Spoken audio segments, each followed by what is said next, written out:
Hello guys and girls, Voices from the Dark here. We just discovered the identity of FB. It's Tanushi Yugo. It's Mr. Braun. And he's pointing a gun in our faces right now. Now you get it. Tanushi casually produces a handgun. The motion is so smooth and natural that I don't even recognize it as a gun at first.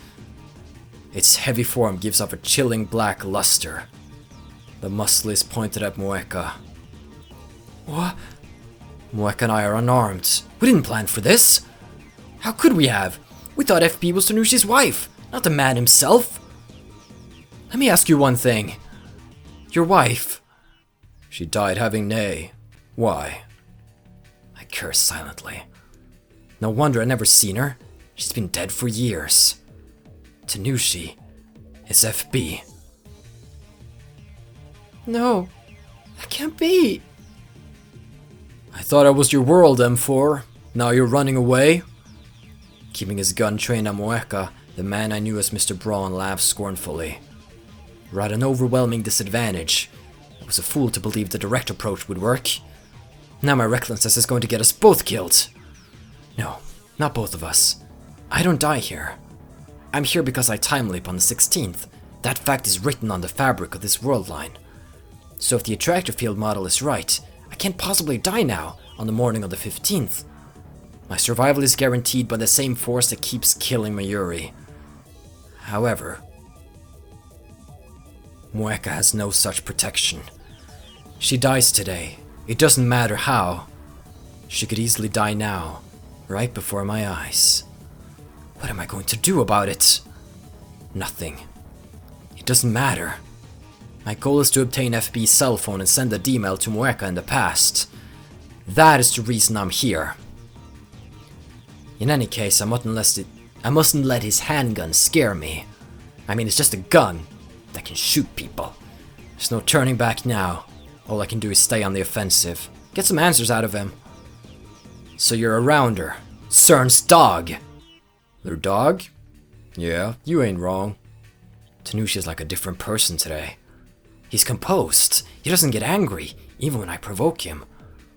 You wouldn't expect a man with a gun to be so calm. Is this who he really is? Was the gruff but good-natured storekeeper just an act? If you shoot, you'll wake up your daughter. So what? Do you want your daughter to see you commit murder? My little girl's as smart as a button. She'll understand. I grind my teeth. I can't believe you're around her. You of all people! Ashita Suzu didn't give you a home so you could turn it into a safe house for CERN! Dots. Tanushi's smile stiffens for a second. But then he slaps his knee and laughs. You knew Suzu-san. You should have said something. Tanushi and I haven't spoken about Suzu on this world line. Anyway, what gives you the right to speak for her, huh? She died 10 years ago. You were what, 8? How do you know how she'd feel? She told me. I glare at Tanushi. The anger and frustration are overwhelming. She was here, in this time, not 5 days ago. I'll bring it to you here in Akihabara. That's my duty, and I'll see it through. The rest is up to you. Change the future. Please. I still remember her words vividly. Though it feels like it's been forever since she spoke them. In objective time, it was just a few days ago. She was right there, and you never knew it. Ashita Suzu, no, Amana Susua was a time traveler. She came from the future to stop CERN. Dots. What? You never noticed, FB? The woman who saved your life came from the year 2036. She was one of us, a lab member, the daughter of Ashita Itaru. Susua hated CERN, and here you are, a man who owes her everything, doing their dirty work. Is this how you honor Susua's memory? Stop making shit up! Tanushi thrusts his gun at me. I barely managed to keep from flinching. How did you turn out this way? Fuck you! It's complicated. Complicated? Is that supposed to be an excuse? Are you really FB? Moeka looks completely lost. Tanushi sighs and lowers his gun. Yeah, I am. The mails. I wrote them. Why did I pretend to be a woman? Camouflage, obviously. Had to hide my identity. The internet's full of guys pretending to be girls. True. I gotta say though, M4, you send too much goddamn mail. Who has time for that shit? You better be grateful I bothered to reply. No. FB was like a mother to me. I'd do anything for FB. Even murder. That was the point. It's easy to manipulate nut jobs like you. Just gotta give him something to cling to. That is so fucking heartless. That is so heartless. Enough! I approach Tanushi but freeze once he points the gun at me again. Why did you stop emailing me? Huh? Oh, right. Your usefulness ended the second you dropped off that IBN 5100. I'm useless? That was obvious. I've been telling her this whole time that FB abandoned her. I guess it wasn't real to her until she heard it from FB's own mouth. Recruiting members directly is bad for secrecy, but the Rounders make up for it by choosing expendable assets with nowhere else to go. Any member who finds an IBN 5100 is eliminated. No exceptions. What? What is he saying? That way, CERN gets to keep their secrets, plus have a cheap army of outcasts like us. FB. We're all expendable. Every last one of us. And it sucks, let me tell you. Without dropping his smile, Tanushi takes his gun. As soon as our job's done, they get rid of us. Guess that makes us cattle, not dogs. And presses it against the side of his head. Disobey orders, and they go after your family. I can't let them touch my little girl, can I? Wait! Don't! Sorry for everything, Susu-san. Really? How did I turn out this way? He pulls the trigger.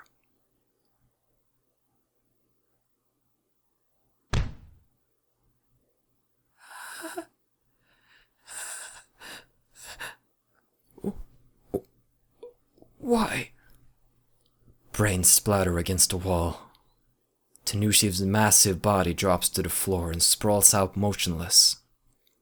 A dark red stain begins to spread over the tatami mats. He's dead.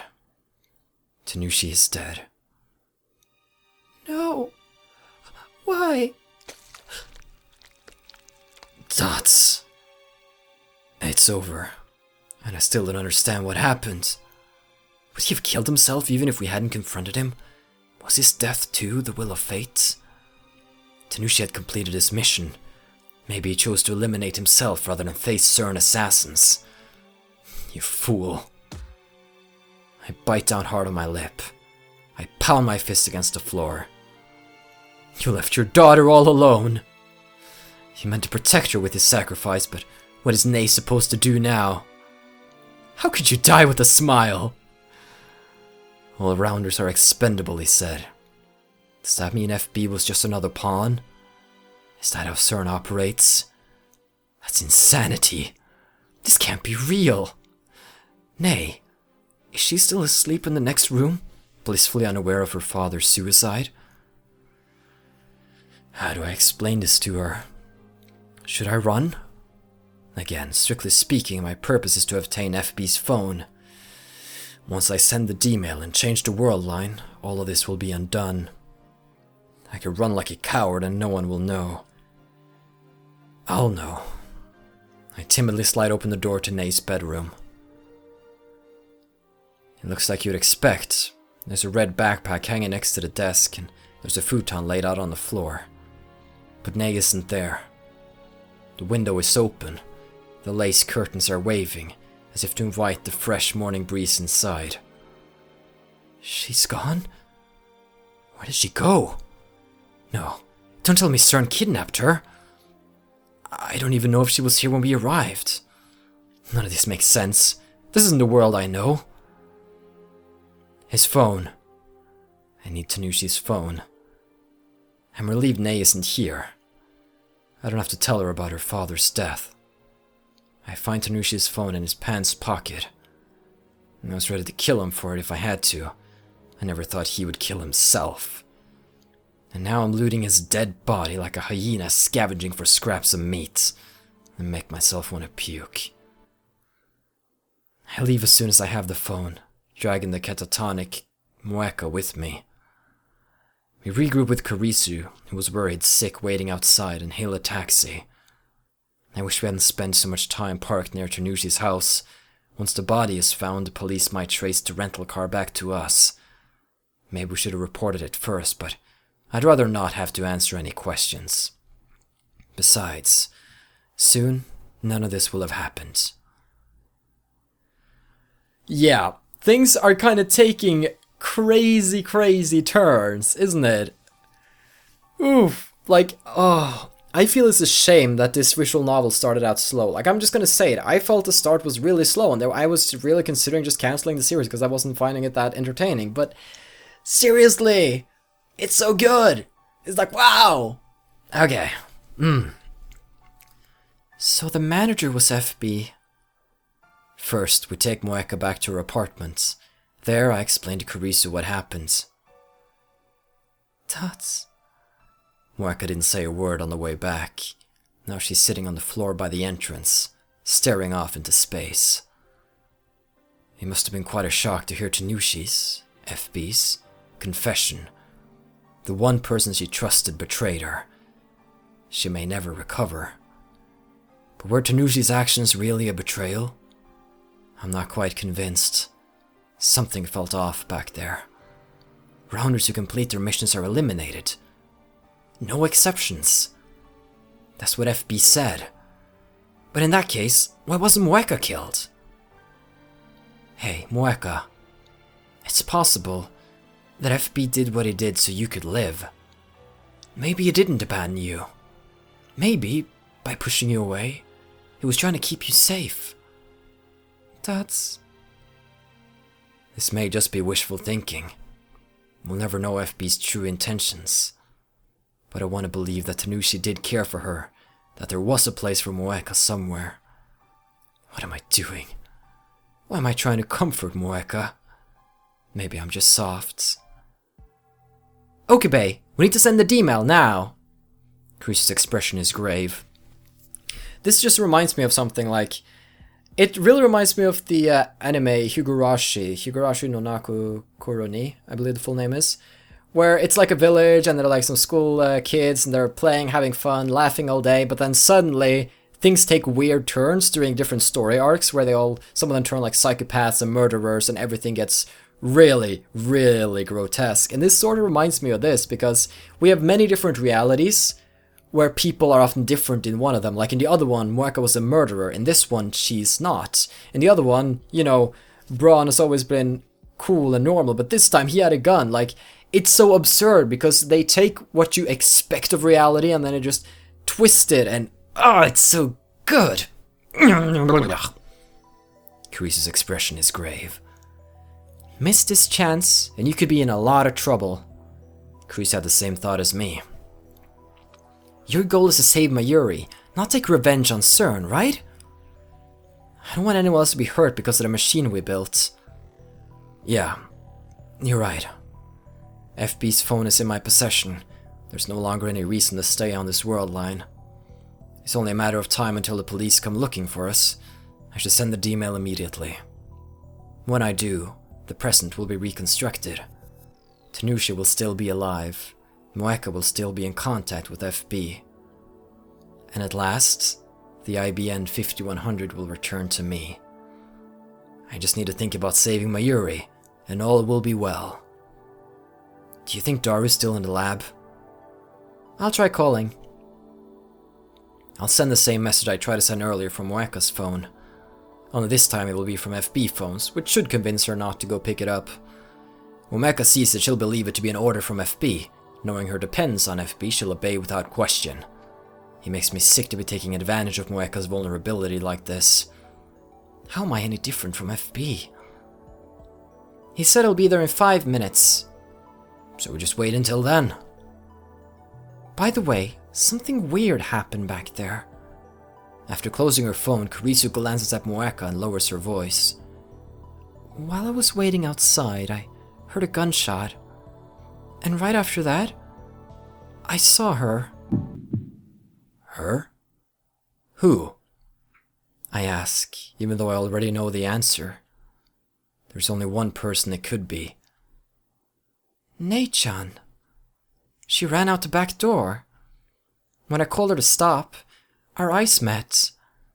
Kurisu bites her lip, as if fighting an unpleasant memory. It happened right after she heard a gunshot. If that's true, then Nei saw her father die. She saw her father die and ran away. What? There's a knock on the door. Someone's here. Who? Moeka, who'd been squatting by the entrance, slowly lifts her head. This is wrong. The timing's too perfect. Today, Kiryu Moeka dies. This worldline has already approved that fate. Has he come for her already? Moeka reaches for the doorknob. Wait! Don't! I try to stop her.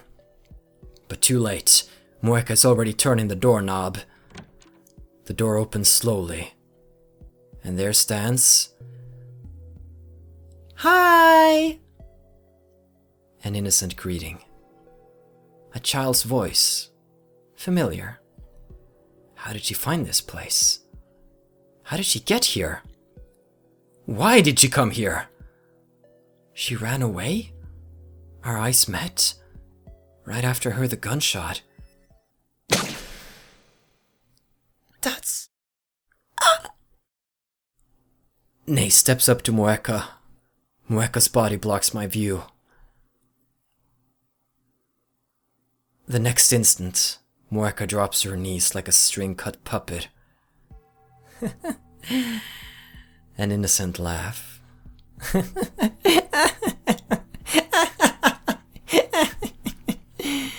Hands dyed with blood.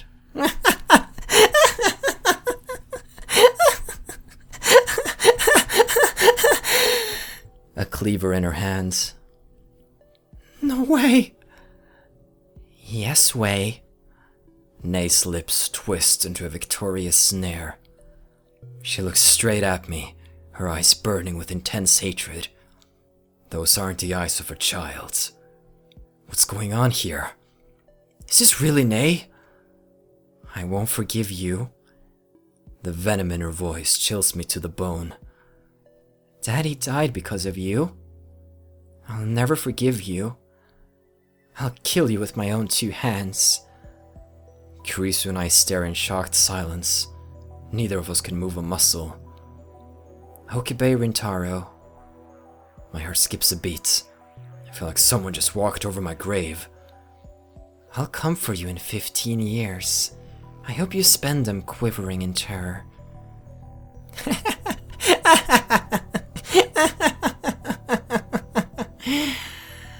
Nei tosses the knife away and leaves, laughing all the while. I hear the sounds of her footsteps pattering down the stairs. Soon they fade away, leaving us in silence. Dots! Dots! What the hell was that? A demon? Was she possessed? My entire body is shaking. I have to struggle just to move a finger. What about Moeka? Moeka's clothes are soaked in blood. There's a gaping wound in her abdomen where Nei stabbed her. Calm down! Kurisu yells for me to come to my senses, and then she takes out her phone. Check on Kiryu-san. I'll call an ambulance. No, wait. Before that, maybe you should just send the email.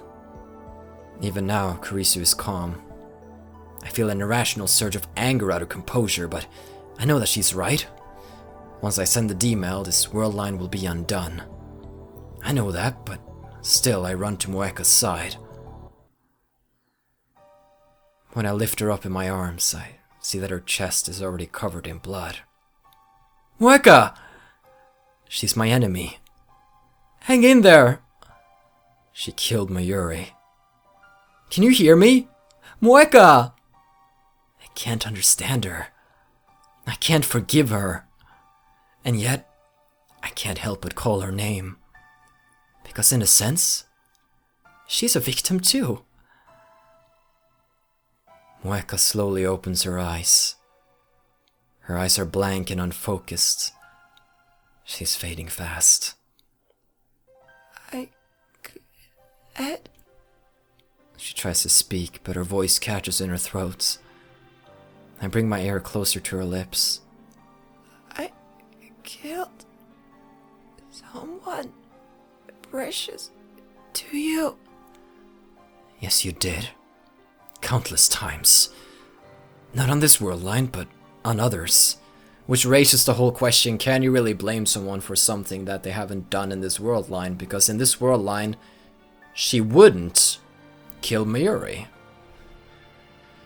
This is my punishment. The will of fate. I'm sorry. I'm sorry. I silently squeeze Moeka's hand. Moeka doesn't squeeze back. She no longer has the strength. I had nothing except FB. The only place I belonged. I would kill to protect it. You're right to hate me. I'm sorry. I forgive you. The words come to my lips unbidden, but as soon as I speak them, I understand why. Moeka does not kill Mayuri on this world line. Even if she could, it would not happen until tomorrow. This Moeka, the one dying in my arms, is innocent. And yet, even now, she says I'm sorry. How can I not answer her? I forgive you. Perhaps the words are meaningless. Forgiving Moeka will not cure Nei's hate. Neither will Moeka's death. I don't even know if I'm truly mean what I'm saying. But still, I remember what Kurisu said. My goal is to save Mayuri, not avenge her. So here, now, I forgive you. That's... The anguish seems to fade from Moeka's face. Her eyes slowly close.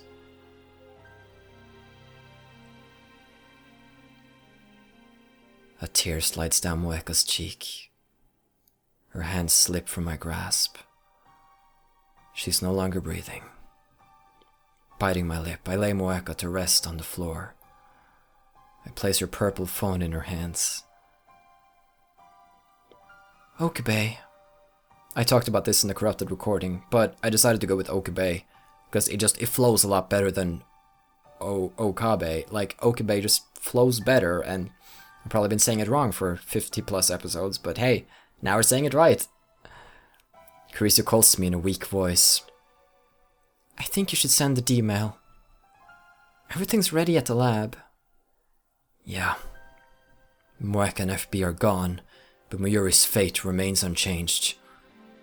The universe still demands her death. Hey, Christina. When I send the D-mail and change divergence, do you think Moeka's fate will change? Based on the attractor field model you spoke of, she'll be more likely to live if divergence exceeds 1%. Sorry, I wish I knew what to say. Don't worry about it. I stand up. Moeka's blood clings to my hands. It won't come off even when I wipe it with a tissue. I stop trying and take out FB's phone. I nod to Kurisu.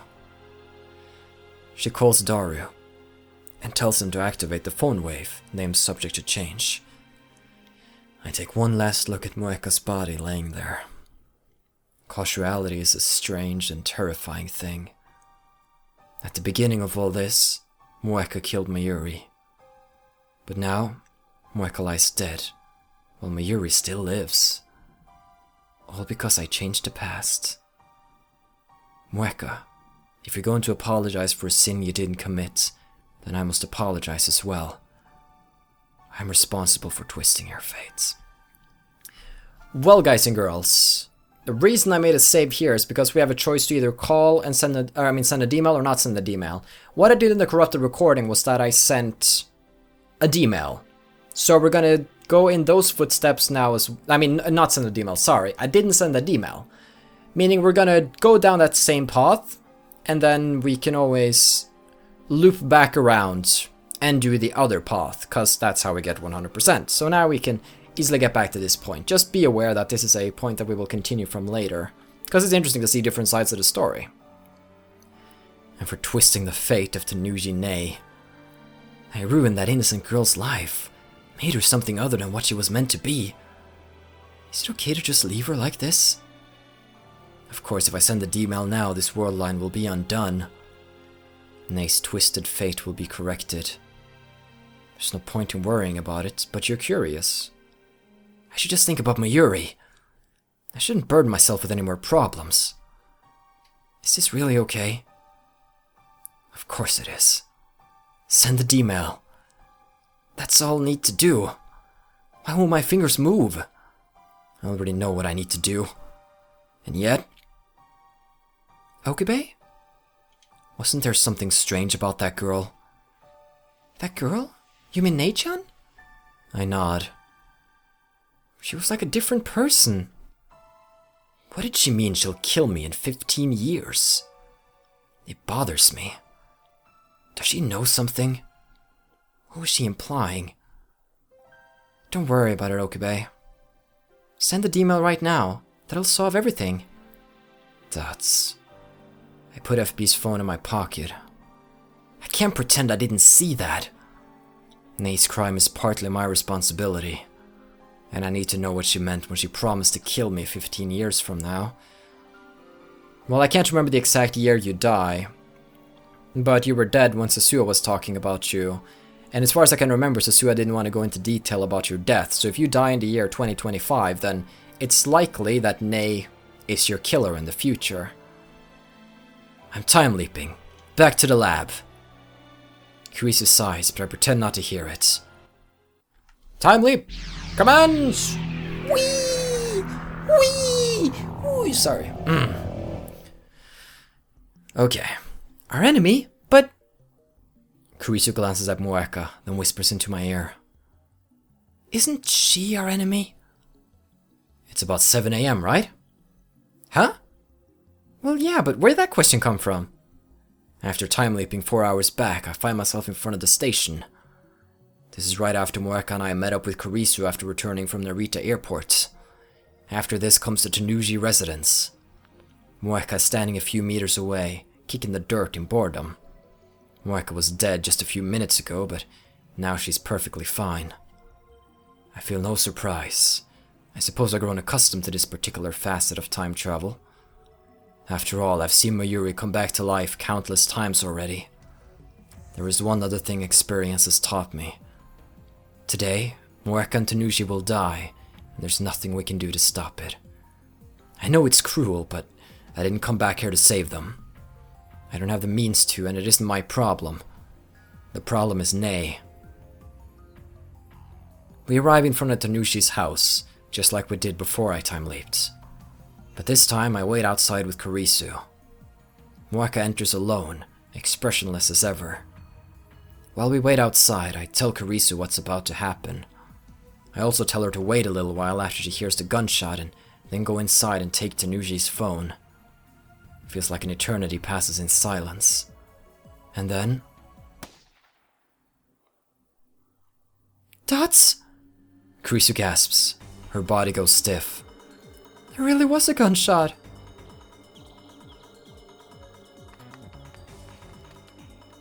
Here we go. I immediately look around. Just as Kurisu told me, I see a girl come out of the window. She walks away quickly, but at the same time taking care not to make a sound.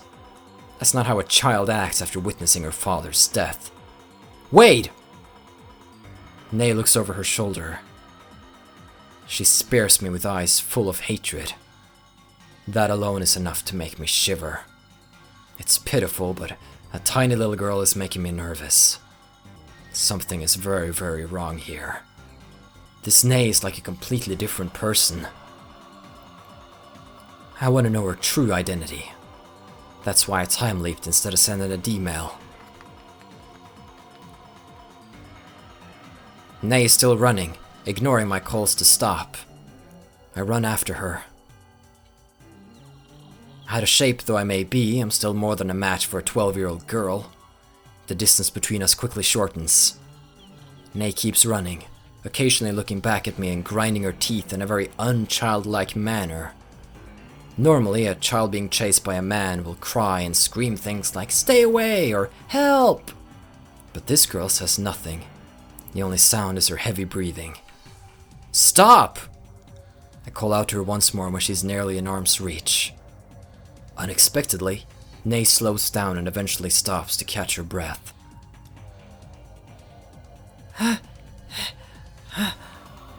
Looks like she's realized she can't get away.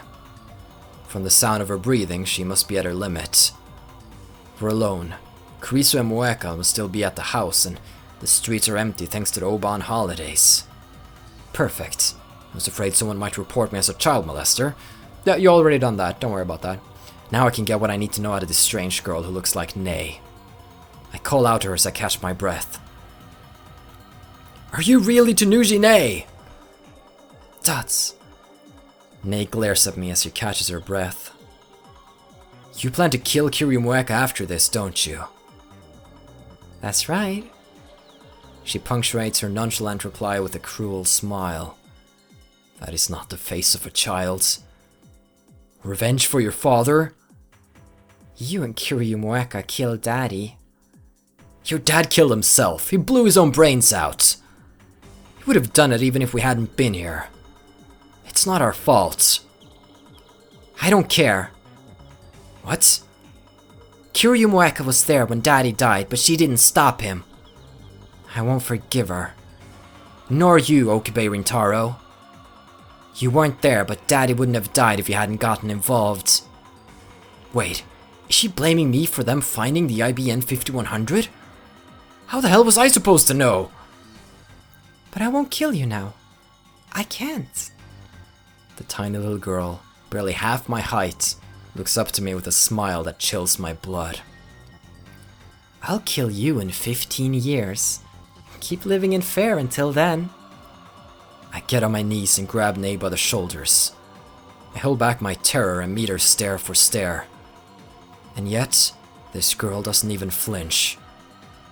"Who are you?" "She isn't Tanuji Nay." "What do you mean you'll kill me in 15 years? "Exactly what it sounds like.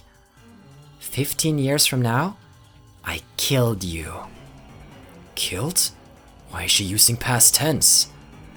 Nay laughs once, a harsh and mocking sound.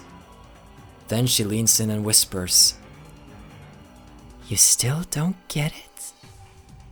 Just now you asked who I am. I am Tanuji Nay, no doubt about that. But I remember the next 15 years. "No. Did she... time leap?"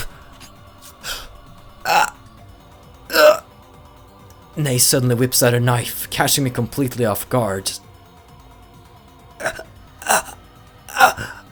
Nay drives the knife into the elbow of my right arm, which was grabbing her shoulder. Blood sprays onto Nay's face, but she doesn't even blink. Instead...